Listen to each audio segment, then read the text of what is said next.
So the mic in here is working and it's not muted. We can hear you. Can you hear us? Yes. All right. So good morning. And this is track 3 of the AIRC Day. I'm Tom McDermott. I just wanted to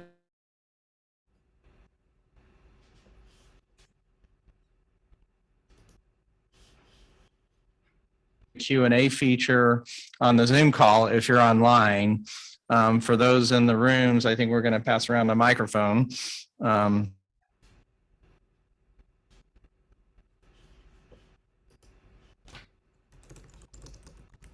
Presenters after the session. So we go 30 minutes with 5 minutes for questions. So please try and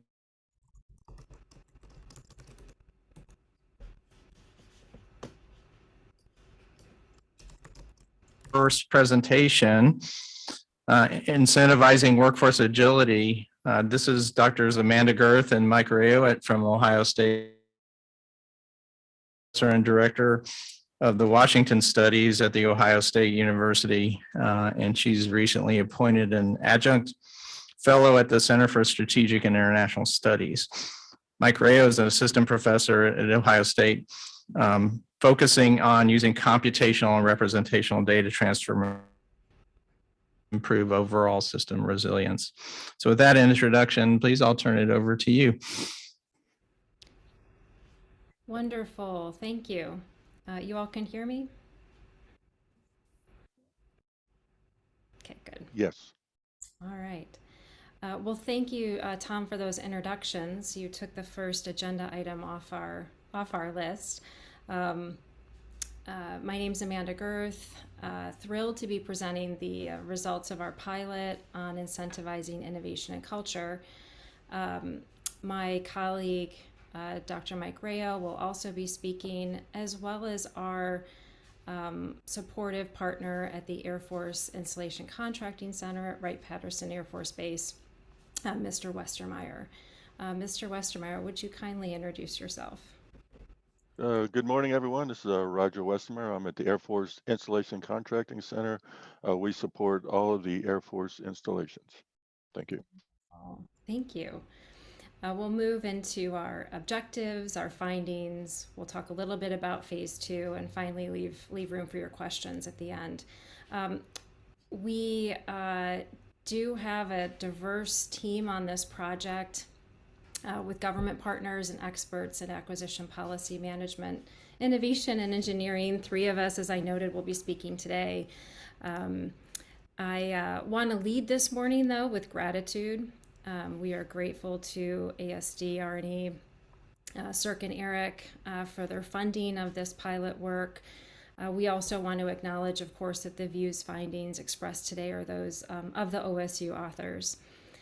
We also want to thank, again, Mr. Westermeyer and AFICC for being such generous and enthusiastic partners on this work.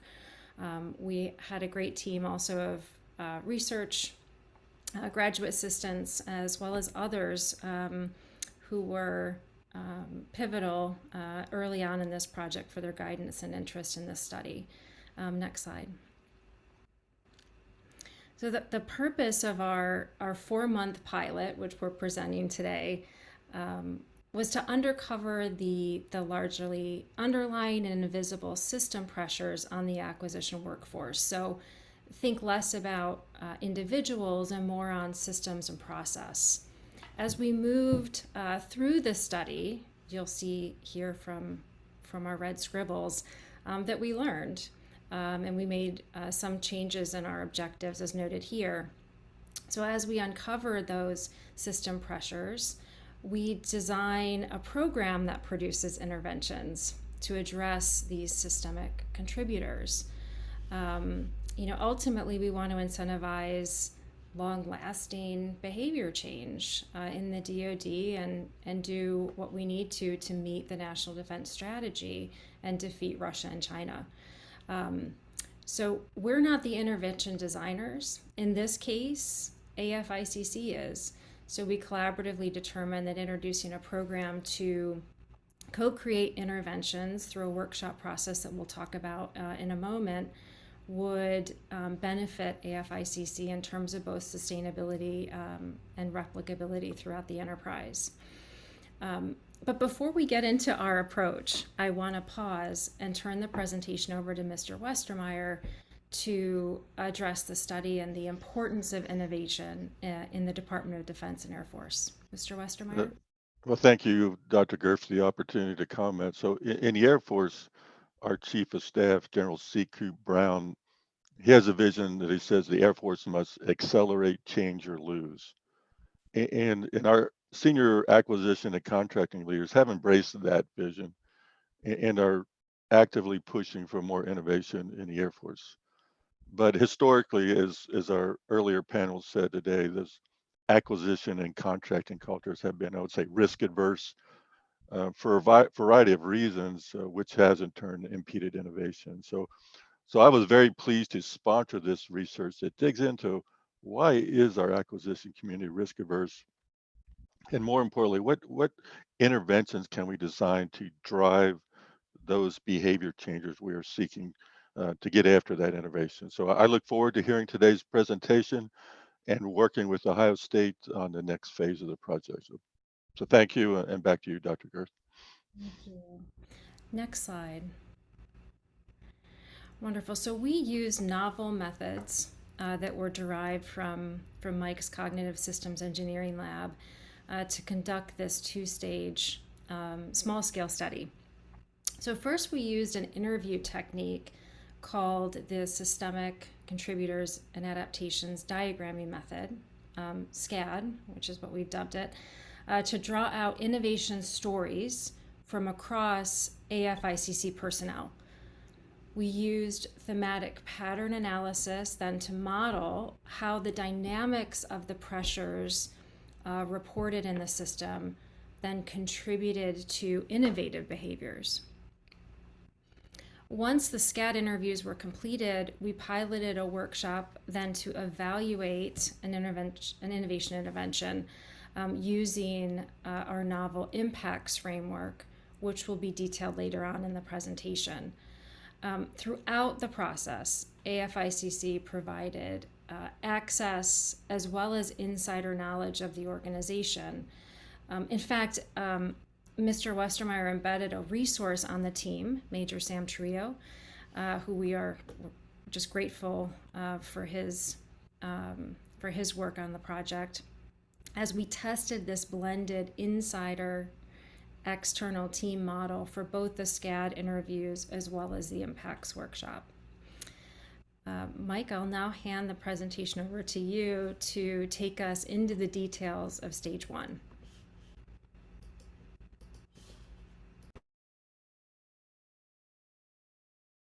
Except I was muted. Thank you, Amanda.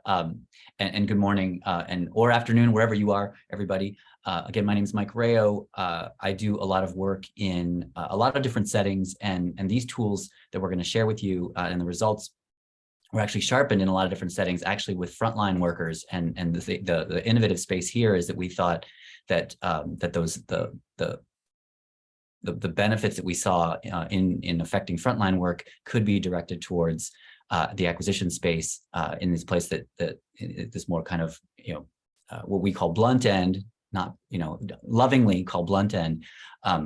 But basically, the underlying premise here is that everything we see, every behavior that we see, every choice that's made is a type of adaptation. Maybe it's the absence of adaptation that it's the adaptation, or maybe it's a small one, or maybe it's a large one. But that those adaptations don't happen in a vacuum. And as Mr. Westermeyer said, we really want to find out why are we not observing and experiencing the behaviors that we want from these frontline workers, or from these analysts in general. And it's important. What we found in systems engineering, it's important to get to the right kinds of why. What are the kinds of why that lend towards sustaining solutions? And so it's not about it just affecting these behaviors, the adaptations themselves, but it's going back into the system that produced them, and looking at what conflicts are present that actor has to navigate through, and what are the pressures that combine and conflict to make those conflicts that then produce those adaptations. So what we found over decades of our research is that no matter what you're seeing in front of your face, which is the observable piece, there are these underlying invisible system dynamics. And what you're seeing are two forms of the SCAD work that's been done. The first version was done retrospectively after large-scale industrial accidents, and the second one was done looking just for adaptations, not just for accidents, so more of a proactive look. We thought that proactive look would be beneficial in this space. So as we adapted that to DoD acquisitions, specifically in AFICC, we wanted to look at what are these novel situations, and novel is a bit in the eye of the beholder, but there are adaptations happening every day that are towards innovation, and there are adaptations that are away from innovation. Both of those are an adaptive space. So what we wanted to reveal in our interviews is reveal how actual work differs from standard work. We also sometimes call that imagined work, because what we know is that distantly looking at someone else's work is always going to be some level of distortion. There's going to be some level of distortion there. Hopefully it's small, but it's always present. So we modified it. Again, this was all about adaptations. We just replaced adaptation with innovative behavior. We, and thought, would this work? And we captured pressures that strengthened and weakened these innovation-linked system attributes. What you're seeing on the right is the standard process that AFICC goes through. And this was used as kind of a choose your own adventure. Tell me about a time where you did something a bit different than textbook in one of these different parts of your process. So we ended up doing 15 interviews. As you can see, it was a pretty wide range of rank and of different roles, ranging on the military side from major general down to a GS-15. We had some civilian in there as well. I'm sorry, military and then civilian, as well as staff and frontline military and civilian, coming from contracting, program management roles. So here are the findings. Here's what we found. So first, we had to, we want to understand in their words, what is acquisition innovation? What did they think that was? And we saw a wide range of behaviors. It means different things to different people. Some people, gravitate towards stories of new tool development. We built this new technology that helps us innovate. Some of it's process modification or some kind of reorg to be able to do it. And some of it is a mixture of both. Some of the things we saw very durably across all of the interviews was that these acquisition innovations happen because of people kind of putting in their own time. It's voluntary effort. It's not, with some exceptions, but moreover, more likely than not, it's about these people putting in kind of extra effort. We did see that pockets of innovation exist, but they don't usually spread past the wing level, and they were almost 100% likely to emerge from acute or temporary circumstances. It's a new program. It's coming directly after a process or program falling short of expectations, or because there have been significant issues resulting in the recent past, resulting in adverse impact of stakeholders. So it's kind of there has to be these conditions for really to emerge. And honestly, what we saw as well is after those things emerged in that part of the organization, after these circumstances were not true anymore, that innovative behavior was more likely to dry up than to sustain. So what we saw is that there's this kind of proliferation. How does an innovation proliferate? And one of the things that actually came out on one of our stakeholders was, your proliferation isn't necessarily a good thing, but in general we like to think of it as a good thing. For this to go through the organization, first it has to be done in the first place. That's the initiating piece. And then as it's going from this one-time innovation, now it's the question is, will it be sustained in that one place? If it's sustained in that one place, then we're calling that locally adopted. And if it spreads, now we're talking about globally adapted. So those are the labels we use, and we saw pretty clear-cut definition or categorization of these things. And the obstacles are, the first obstacle is, will this innovation be worth it? Do I stick my neck out? Do I take this extra work? The second obstacle is it worth building the structure to sustain it? And the third obstacle going from sustaining to spreading is, will that innovation that's happening over there be worth it over here? So those are the bars that are put up in the process. And so what we found is in our interviews was that, and I'll read actually from right to left, sorry for the confusion there, but these very kind of consistent system attributes that came up repeatedly in the interviews about what does the system need to have in it to be able to grow or nurture these innovative behaviors. The first one is room for failure. Actually, I think I have them written. So I'm going to go back and forth. Hope I don't make anybody sick. Oh, no, I didn't. Not in this deck. Sorry, everybody. So the room for failure is that there needs to be that possibility of, hopefully it's small failure, but that people will not be punished for going out on this limb and doing something a little bit different. The second one is organizational learning. Are there actual processes? Is there investment? Is there are people being incented to learn, to have organizational processes for learning from these past events and from these past innovations? The third one is goal alignment. And this one might sound like these all might sound like, well, of course. But we actually, especially with goal alignment, there were a number of times where the perceived goals were in pretty serious conflict. And you can actually see, some of these goals up here, these system pressures, time and workload and budget constraint can certainly work against innovation. And hopefully, that seems pretty straightforward. We put, innovation prioritization, you stack that up against time, workload, and budget constraints. And interestingly, this can cut both ways as well. When the budgets are acutely constrained, again, in these interesting situations, sometimes that can fluoresce or innovation can emerge. But oftentimes it's those specters of those pressures that actually kind of calcify or harden the system against doing something different. This feeling of autonomy was mentioned multiple times, that having people have that agency to do what they think is right, and this idea of things being collaborative, and that collaboration moving both horizontally across groups that maybe within the unit, maybe inter-unit, but also vertically that is collaborative across leadership echelons as well. And what we so those are the system attributes that we found. The system pressures that we found, again, these first three pop up in every single one of our studies. We can talk about that more later if you'd like. Some of these that are more idiosyncratic to this setting, one was procedure. And again, this cut both ways. We found that there are some procedures in AFICC that lent themselves towards innovation. We call those constraints that deconstrain. But we also found procedures, the vast majority of these procedures, that just constrain the system.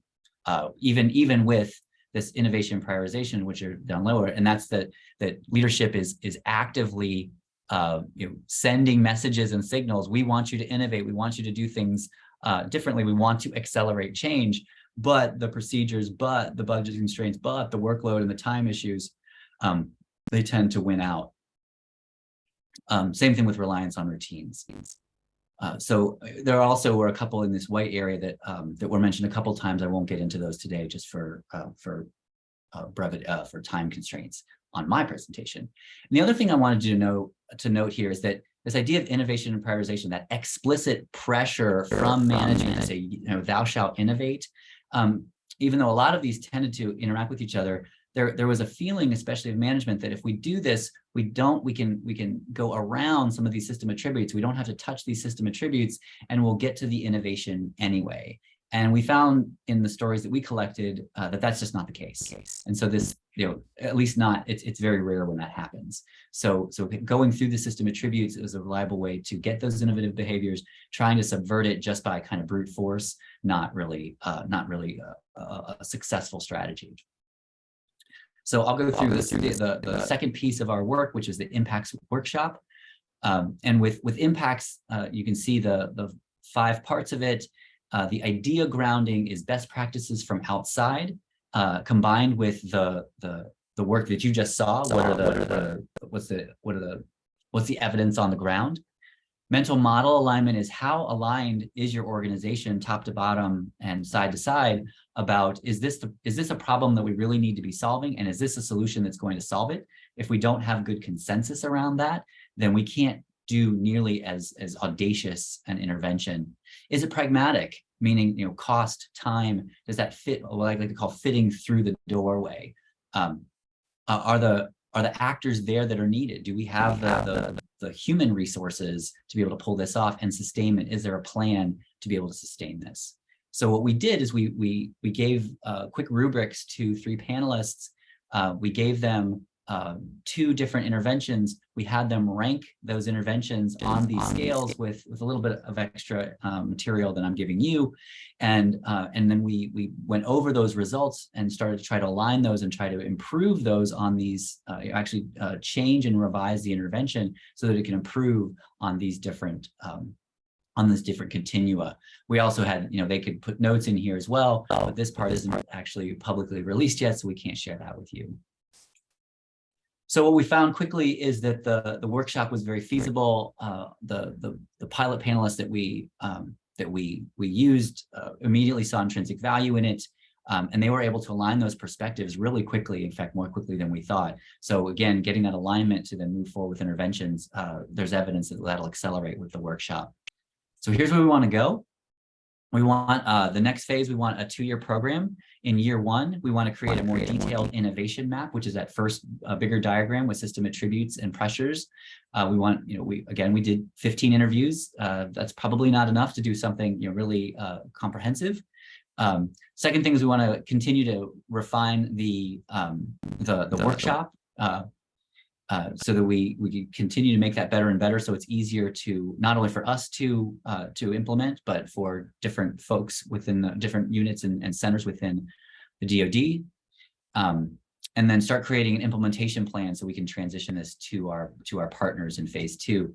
In year 2, we continue kind of in a support mode and continue and monitor and give consulting to those organizations that are already in for year 1, and then start new organizations in year 2. Each quarter we'll launch 2 to 3 new organizations. We'll get feedback in the program. So at the end of year 2, we have 8 to 10 sustained innovation programs and an adaptable plan to continue going DoD wide. So that's all we have for you today. We would love to, I think I left time for 6.5 minutes of questions. Again, we'd love to talk to all of you about our work. Thank you.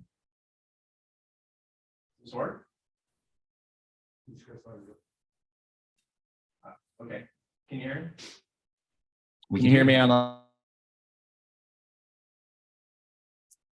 Yes, we can hear you. Oh, but not if you're talking now. It was working. Now I can hear you again. Okay. Any questions from the room?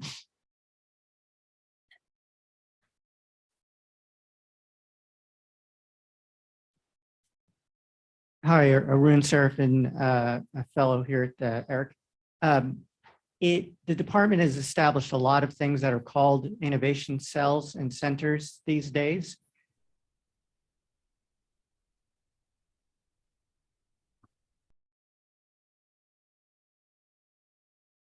Point out are required to earn that name yet, or is that sort of part of the point here is to? So unfortunately, that microphone is cutting in and out, and I don't know if there's another microphone, or you can put the question, if somebody can relay that question in chat. I heard something about an innovation cell, and maybe do they deserve to be called innovation cells? How'd I do?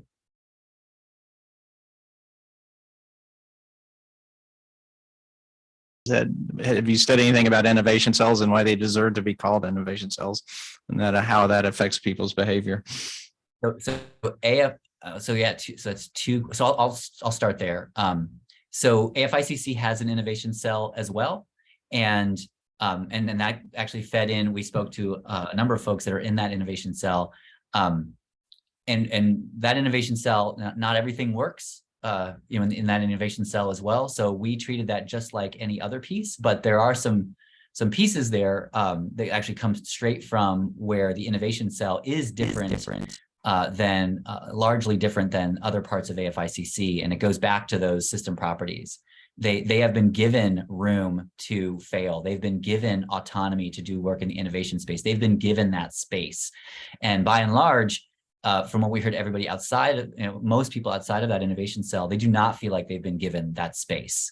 Even though they've all been told by their leadership at one time or another that they should be innovating, they don't, in the day-to-day, as they hear and see all those other signals, they don't feel like they've been given that space. So I would say that if innovation cells are doing things and have those attributes that we mentioned, then yes, they are likely promoting innovation. And if they are not doing those things, then I'm going on a limb here, but they are probably not promoting innovation at the level that we would expect. Just a quick follow-up, Mike. So I was interested when you showed your flow chart that term leadership. Again, it's cutting in and out. So if someone can help. I'll try again. So I was interested in the fact that leadership didn't show up as one of the factors in your map. Great question. Now, so leadership is snuck in here in innovation prioritization. So because we tried to get at the function, all of these things are trying to get at the function. We didn't always succeed.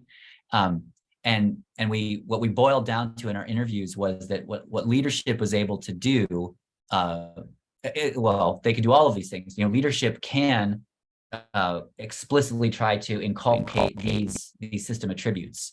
But what they also can do is literally try to just send the signals to innovate more.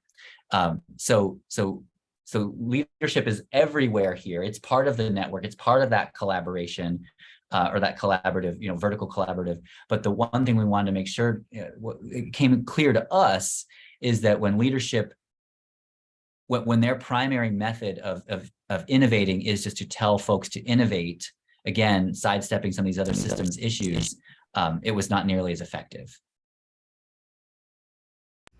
Yeah, if I can just piggyback on that, Mike, it cuts both ways in the sense that strong leadership commitment can encourage that local innovation adoption, but sometimes leadership support is just getting out of the way and not throwing up roadblocks. So it may be active or passive. One other thing, and I just completely forgot I buried the lead here, my apologies, is this in the middle, this idea of turnover. And turnover isn't people leaving the organization necessarily, but it's that highly frequent posting changes. And so part of with leadership is if that leader, is doing a lot individually themselves, but they're not, again, insinuating these things in the system on the right, then when they leave to their next posting, a lot leaves with them. And we have, innumerous examples of that. So how does the leadership pressure and how does that benefit stay when that person goes? And we would submit that it's by building these things in the right into the system. Okay.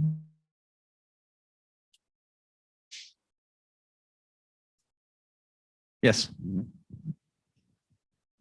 Could I just ask how much the sponsor is supporting all the way through to the workshop and establish working together with Air Force? Mr. Westermeyer, do you want to take that one? I certainly have an answer as well. Yeah, I'll jump in and you can finish off, Mike. So yeah, we're supportive. We've helped find people to participate in the workshops. And I think they've been productive. I think in the next phase, we'll probably go a little deeper, do more of them. But the first couple we had, I think, like I said, we pulled people together to have those types of discussions. And I think it was productive. Back to you, Mike.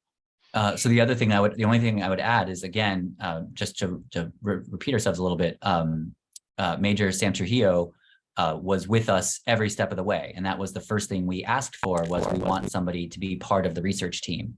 And so we we did, a quick training on how to, so he helped us deliver the SCAD interviews. He helped us with the analysis of those interviews. And he helped us recruit for the workshop. He helped us run the workshop. So all of that has been AFICC and OSU joined at the hip this whole time. So there's been what I would call in-kind support this whole time, as well as organizational support.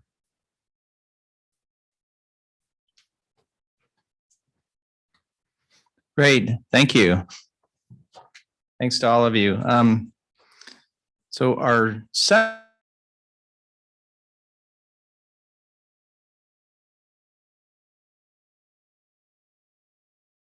going to have a live speaker today in the room here.